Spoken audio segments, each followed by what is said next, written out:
200 என்று இருந்ததை இன்றைக்கு 234 நோக்கி நடைபோட்டுக் கொண்டிருக்கின்றது. திராவிட முன்னேற்ற கழகம் என்ற வகையில் எழுச்சியோடும் மகிழ்ச்சியோடும் களத்திலே முழுமையாக மக்களோடு நிற்கின்ற ஒரே இயக்கம் திராவிட முன்னேற்ற கழகம் என்பதை இந்த நேரத்தில் எடுத்து கூறி, அஞ்சுவது யாதொன்றுமில்லை, இனி அஞ்ச தேவையும் இல்லை என்ற கூற்றுக்கிணங்க எதற்கும் அஞ்ச மாட்டோம், எதற்காகவும் தலைகுனிய மாட்டோம்.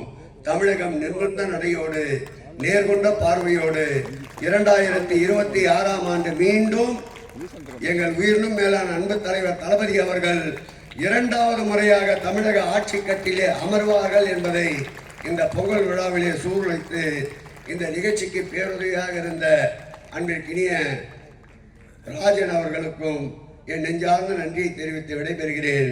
அனைவருக்கும் இனிய பொங்கல் நல்வாழ்த்துக்கள். நன்றி, வணக்கம்.